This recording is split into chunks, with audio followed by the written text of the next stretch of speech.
La crisis en Venezuela se agrava día a día. Ya son por lo menos 36 los muertos a consecuencia de las manifestaciones contra el gobierno en la calle en el último mes. Al mismo tiempo, el presidente Nicolás Maduro llama a una nueva asamblea constituyente que es absolutamente resistida por la oposición. Vemos un informe y lo analizamos con un invitado especial.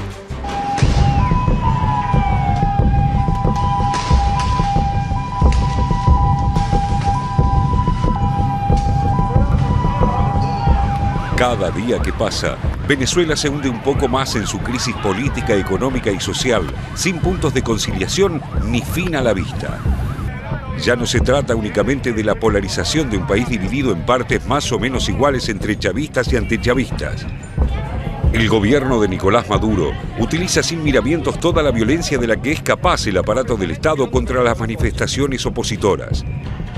Y quienes se manifiestan en las calles, opositores con una agenda política que incluye derribar a un gobierno legítimo, pero también miles de ciudadanos comunes, a los que ese gobierno no escucha y que ya no toleran vivir en la escasez de los bienes más básicos, ni creen en las constantes conspiraciones que se denuncian desde Miraflores para justificar un autoritarismo creciente, asumen su rol de antagonistas de un sistema de licitud resquebrajada, alimentando una espiral violenta que ya suma al menos 35 muertos en un mes de protestas continuas. Para el chavismo, todo es producto de la violencia de la derecha, pero las imágenes son las de una guerra entre dos bandos anómicos que ya no siguen ninguna regla. Una tanqueta de la Guardia Nacional arrolla a un grupo de manifestantes y aplasta a uno de ellos. Un joven ataca con una bomba molotov a la policía y las llamas envuelven a otro manifestante. Un policía muere baleado en Carabobo y también muere baleado Armando Cañizares, un violinista de 17 años, integrante del Sistema Nacional de Orquestas Juveniles, lo que obliga a su creador, Gustavo Dudamel, director de la Filarmónica de Los Ángeles y muy cercano al chavismo, a condenar públicamente la represión. Debemos evitar el enfrentamiento entre hermanos, porque ese camino nos podría llevar a un conflicto fratricida. Señores líderes políticos de Venezuela, se necesitan soluciones inmediatas, dejando de lado cualquier tipo de personalismo y abriendo las puertas al más sano y ejemplar juego democrático. ¿Quieren diálogo? Poder constituyente. ¿Quieren paz? Poder constituyente. ¿Quieren elecciones? Poder constituyente. Hackeado. El gobierno utiliza el recurso de llamar a una asamblea constituyente para modificar la constitución bolivariana, el mismo al que Hugo Chávez recurrió hace casi 20 años para consolidar su proyecto político y ampliar la participación popular. Pero Maduro no es Chávez. Busca comprar tiempo bajo una apariencia democrática, dilatando la convocatoria a unas elecciones regionales en las que el oficialismo podría perder buena parte de los estados que hoy gobierna. Que Venezuela decida si Venezuela quiere a los violentos y terroristas o quiere al pueblo constituyente que quiere paz y prosperidad. Venezuela, amada, ahora la decisión está en tus manos. En las próximas semanas tendremos elecciones. ¿Querían elecciones? ¡Tomen elecciones! Si una parte de la oposición no oculta su vocación golpista, el chavismo solo se mantiene a flote con el apoyo del ejército y los colectivos armados, y sus internas son evidentes. No puedo tolerar la violencia. Las críticas a la jugada de la reforma constitucional vienen nuevamente de la fiscal general de la República, Luisa Ortega Díaz, de inobjetable credenciales bolivarianas. La misma que logró hacer retroceder hace un mes la polémica resolución del Tribunal Supremo de Justicia de asumir las funciones de la Asamblea Nacional. En una entrevista con el periódico estadounidense The Wall Street Journal, publicada este miércoles, Ortega Díaz no solo defendió la actual Constitución, sino que lanzó una condena lapidaria contra la represión estatal.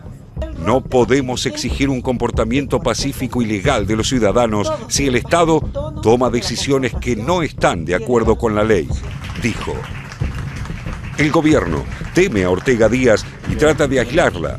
Para evitar su legalismo, que se extiende a buena parte de los fiscales que dependen de ella, comenzó a utilizar de manera creciente tribunales militares para juzgar a ciudadanos comunes acusados de sedición, detenidos en muchos casos sin orden judicial, en base a la delación anónima de los denominados patriotas cooperantes.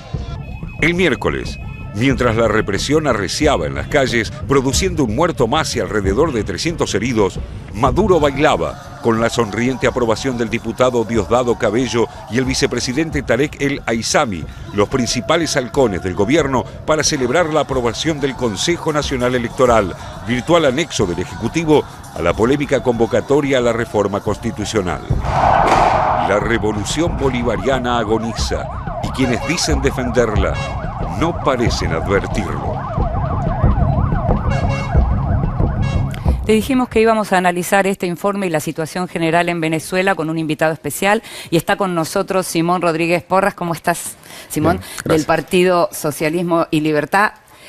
No pertenecen al MUD, no pertenecen a esa oposición que se llama que el gobierno llama de derecha y proimperialista, y sin embargo tienen críticas durísimas en contra del gobierno. Lo primero que te quería preguntar es cómo se puede entender a aquellos que señalan que la represión por parte del gobierno de Maduro es porque el gobierno se tiene que defender.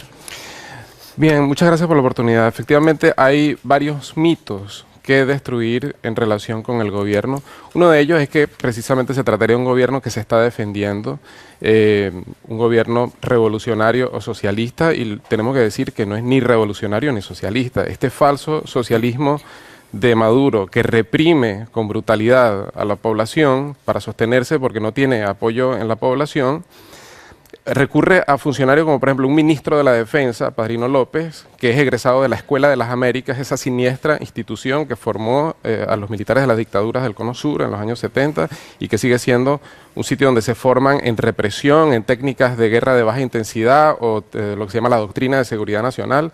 No solo Padrino López, también el ministro del Interior, de apellido Reverol, es egresado de esa escuela. El comandante general de la Guardia Nacional Bolivariana, de apellido Benavides, también es egresado de esa institución nefasta. Entonces estamos hablando de una casta militar extremadamente corrupta que está metida en toda clase de negociados con la renta petrolera, que para garantizar su control del Estado venezolano recurre a la más brutal represión ante el hecho de que ha perdido todo apoyo popular y no quiere hacer elecciones. La última maniobra de la constituyente es evidentemente correr hacia adelante para impedir que a través de las elecciones se manifieste la pérdida de apoyo popular, y que tiene que ver también con un ajuste capitalista brutal que ha aplicado contra la población, que ha llevado a la miseria a millones de personas, y que esas millones de personas son las que están saliendo a protestar. No se trata de protestas de derecha ni de protestas encabezadas por la MUD, se trata de estallidos populares como en el Valle, la región esta en el sur de Caracas, que fue tradicionalmente bastión de apoyo electoral del chavismo y que rompió masivamente. Ha habido saqueos en gran parte del país, eso es lo que es una demostración de la desesperación y del hambre que sufren millones de personas. Entonces, hay que digamos, abordar estos mitos y desbaratarlos para que podamos tener una justa medida y una justa visión de lo que está ocurriendo en Venezuela. Ahora, Simón, ¿ustedes qué reclaman? Porque, por ejemplo, en el caso de la MUD, uno sabe qué es lo que están reclamando. ¿Qué reclama un partido como el tuyo? Sí, nosotros en lo que nos diferenciamos es, entre otras cosas, que nosotros repudiamos ese brutal ajuste que viene aplicando el gobierno venezolano. Ante la caída de los precios petroleros, el gobierno de Maduro tenía la disyuntiva de o pagar servicios de deuda externa muy elevados, que una deuda que contrajo cuando el petróleo estaba por encima de los $100, digamos, pagar a rajatabla esa deuda, incluso recortando importaciones de bienes esenciales de consumo, alimentos, medicinas, y que la gente pagara el costo de ese ajuste, que es lo que viene haciendo, recortando a un tercio las importaciones y pagando más de $70.000 millones en los últimos 3 años en servicios de deuda, o, digamos, suspender los pagos de la deuda externa, tomar otro tipo de medidas. Y lo que lamentablemente no vemos es que la MUD tenga un plan económico alternativo. Nosotros decimos con mucha claridad que habría que suspender esos pagos de la deuda, que hay que repudiar la entrega a empresas transnacionales del 12% del territorio, empresas como la Barrick Gold, como Gold Reserve. Ese proyecto de explotación megaminera se llama el Arco Minero del Orinoco. Digamos, todo este entreguismo, nosotros repudiamos que empresas transnacionales yanquis como Chevron, empresas transnacionales como Repsol se estén apoderando de hasta de un 40% de las ganancias de las empresas mixtas petroleras. Eso también es parte de desmontar lo que es el falso socialismo de Maduro, ver que en términos económicos no hubo cambios de fondo, siguió siendo una estructura semicolonial capitalista, y que con ese tipo de cambios, invirtiendo una reforma agraria para que se pueda autoabastecer el país de alimentos, una cosa que se podría lograr porque tiene alrededor de 1 millón de kilómetros cuadrados el país, y esto, digamos, gran parte de ese territorio es territorio fértil, es decir, no hay ninguna justificación para que un país rico en recursos materiales y humanos como lo es Venezuela esté en el desastre que está actualmente, y la MUD reclama elecciones, pero no tiene un programa alternativo económico de fondo como el que planteamos nosotros para salir de la crisis y que se atienda a la urgentísima crisis social que hay. Por eso, por ejemplo, entre otras cosas, vemos que la MUD repudia y critica de vandalismo a la gente que sale desesperadamente a saquear, y nosotros decimos, no, eso es esa responsabilidad del gobierno. El gobierno es el culpable de llevar a las personas, a millones de personas, a esa situación de desesperación donde tienen que saquear para obtener comida. Te pido una respuesta muy breve, así pueden preguntarte mis compañeros, pero veíamos también lo que viene siendo la reacción de la fiscal Ortega Díaz. En algunos casos, alguna gente sospechaba de que podía ser incluso una especie de puesta en escena por parte del gobierno, mostrar que había como ese tipo de distinciones entre alguien más legalista y apegado, digamos, a las normas y el propio gobierno. ¿Cómo ves la posición de Ortega Díaz? Muy breve, por favor.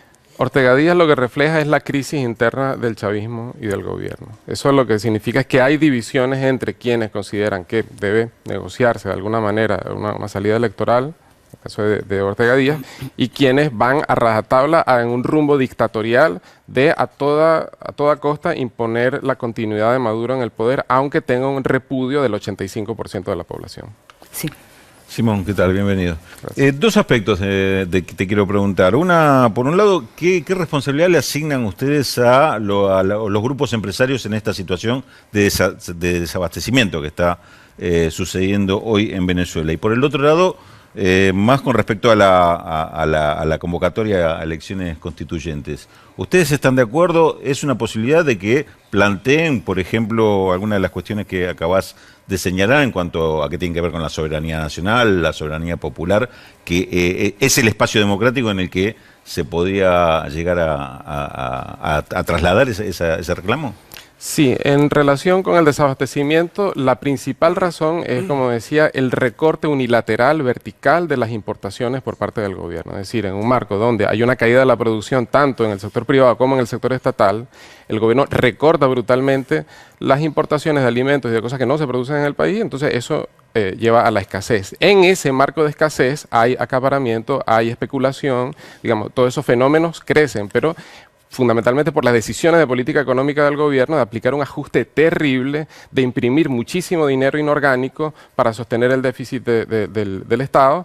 Y eso es en ese marco que ocurren estos fenómenos que son secundarios y que en todo caso no estamos como en el 2002 cuando la patronal sí jugó un rol activo de hacer paros patronales y de buscar el derrocamiento del gobierno. Ahora más bien hay una dinámica donde hay un Consejo Nacional de Economía Productiva donde se sientan y negocian aumentos de precios, hay entrega de dólares a tasa preferencial. Una cosa en la que tiene responsabilidad el gobierno y el empresariado es en una sobrefacturación de importaciones masiva en los últimos años donde el gobierno entregaba dólares casi regalados a la burguesía, y estos sectores, en vez de importar, declaraban falsamente importaciones que terminaban no realizando, y eso fue una fuga de capitales la más grande. Estos últimos 10 años ha sido la fuga de capitales más grande de nuestra historia.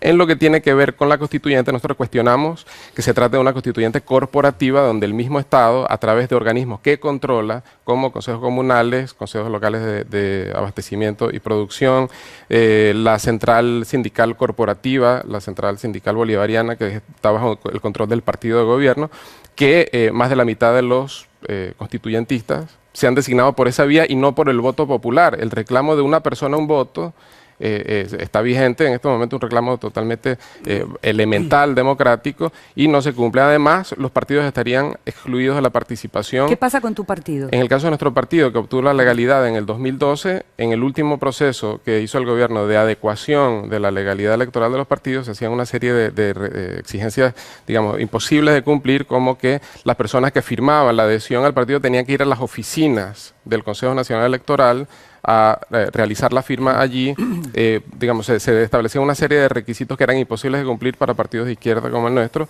además en un contexto donde se usa el amedrentamiento contra empleados públicos, contra personas que dependen de programas sociales, y si tú vas a firmar por un partido opositor en una oficina del gobierno, digamos, eso es inviable totalmente. Simón, ¿qué tal? Buen día. Cuando Chávez convocó a la constituyente del 99, se realizó bajo, digamos, los parámetros del voto universal liberal, digamos, una persona, un voto, etcétera. Después la sometió a referéndum, ganó el sí a la Constitución, a la nueva Constitución, con el 87%, más o menos, ¿no?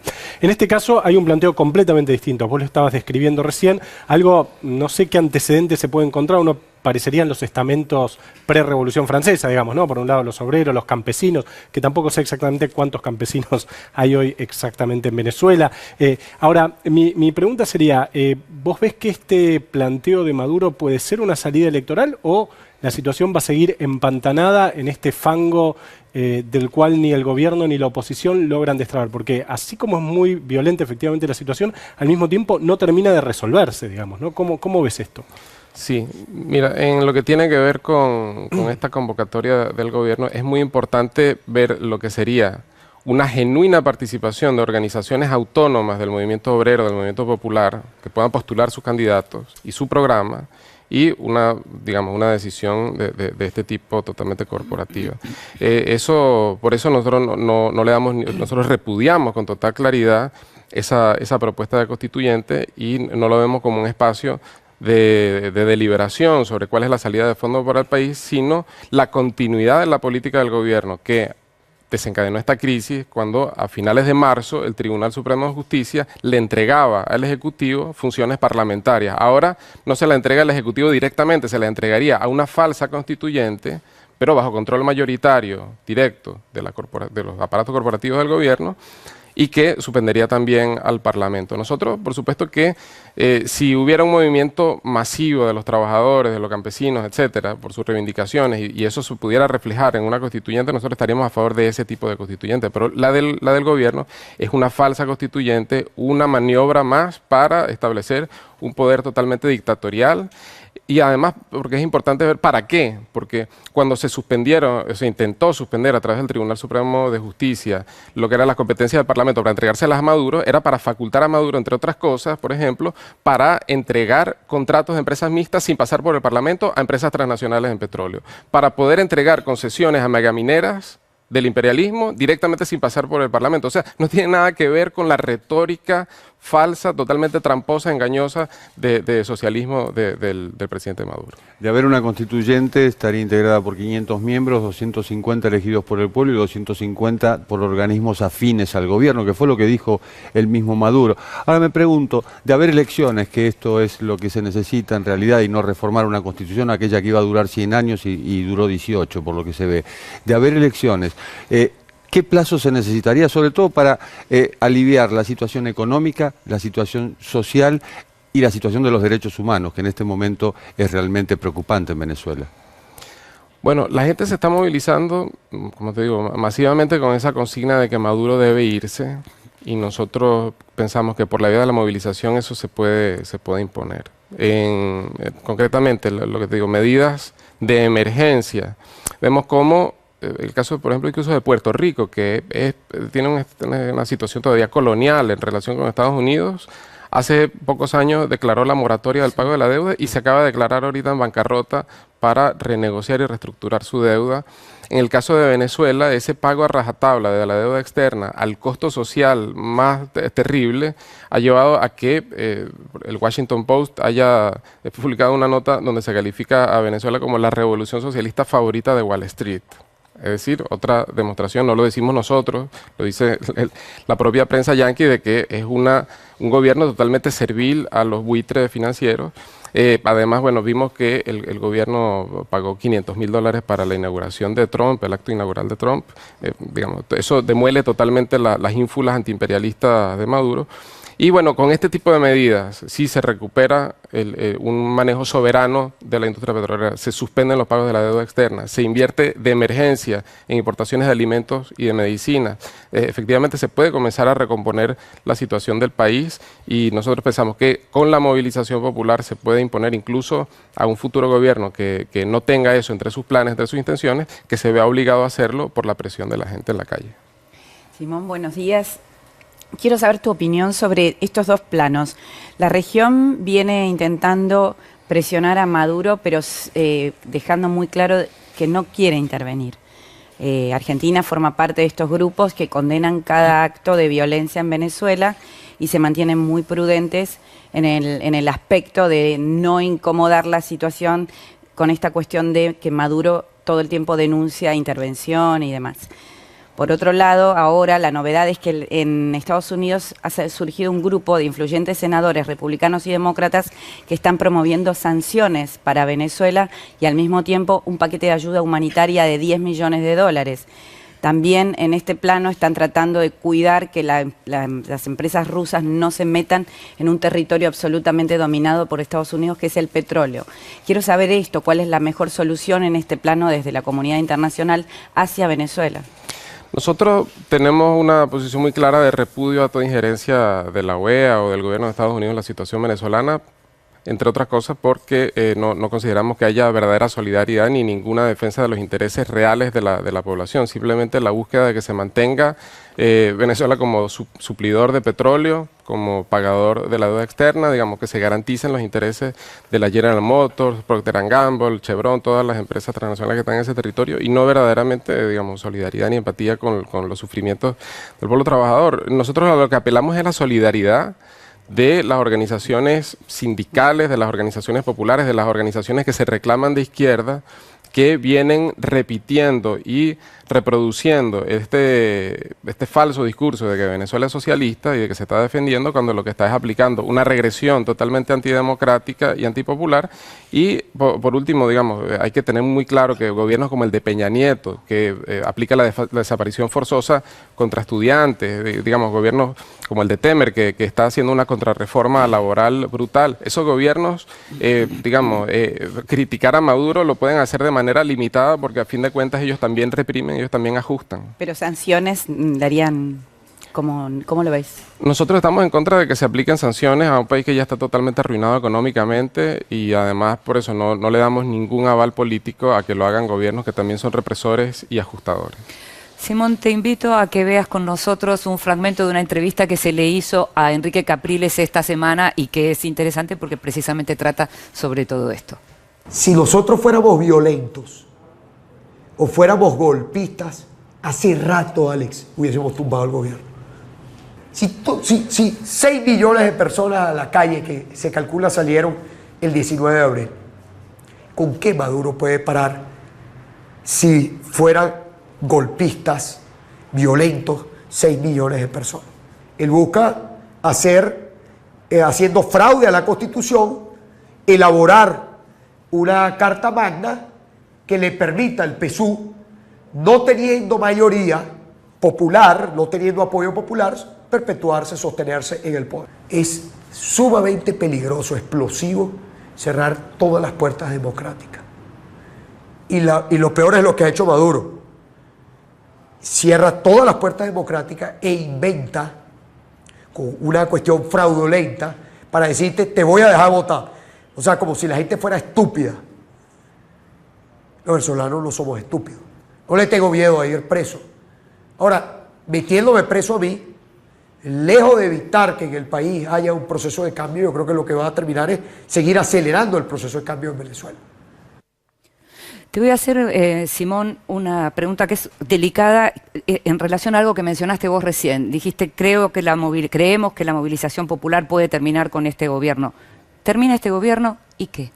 Claro, eso tiene que ver con también lo que dice Capriles, de que si ellos quisieran ya habrían tumbado al gobierno. ¿Y por qué no quieren? Esa es una pregunta clave, porque ellos quieren gobernar un país que sea controlable, no quieren un país donde la gente tenga la sensación de triunfo, de que con la movilización y la lucha se puede salir de un gobierno, y asimismo también se le puede exigir al futuro gobierno que resuelva el problema del hambre, que resuelva el problema de la escasez, que resuelva el problema de salarios que fueron destruidos por el chavismo llevado a $30 mensuales, y digamos, ese temor que tienen los sectores de la MUD es por eso que tienen medias tintas, por eso que son vacilantes. Es una posibilidad. Sin embargo, la pregunta es, ¿por qué estar más detrás de la salida, como sea, del gobierno de Maduro y no de una salida electoral? ¿Por qué no insistir con la salida electoral?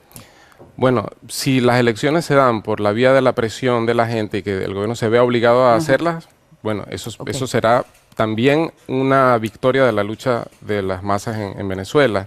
El asunto es que lo decisivo y el protagonismo fundamental actualmente es precisamente de los jóvenes, de los trabajadores, de la gente de los barrios populares que está saliendo a protestar, y eso es lo que en definitiva está llevando a la situación de, digamos, donde el gobierno tiene que inventarse esta constituyente, donde la fiscal tiene que salir a decir que un gobierno que viola la ley no puede exigirle a los manifestantes que sean pacíficos. O sea, realmente es la movilización popular la que está llevando esto, no las negociaciones, por ejemplo, a las que quisieron conducir los dirigentes de la MUD y el gobierno con el Vaticano como mediador, no ese ámbito, tampoco las meras diligencias para tratar de convocar elecciones. Ha sido la movilización popular la que ha planteado un escenario donde está sobre el tapete que Maduro pueda salir. Nos estamos yendo a la pausa. ¿Por sí o por no? ¿Leopoldo López es un preso político para tu partido? Las razones por las que se le encarceló y la forma con la que se encarceló, que fue diciendo que él incitaba a delinquir por el tono de su discurso, lo convierten en un preso político, más allá de las enormes diferencias que tenemos con su programa político y los intereses a lo que él responde. Muchísimas gracias, Simón Rodríguez Porras, por estar con nosotros. Esperemos que pronto podamos estar hablando de una nueva etapa y una etapa productiva en Venezuela y no de la eterna crisis. Gracias por estar con nosotros. Nos vamos a la primera pausa, no se va.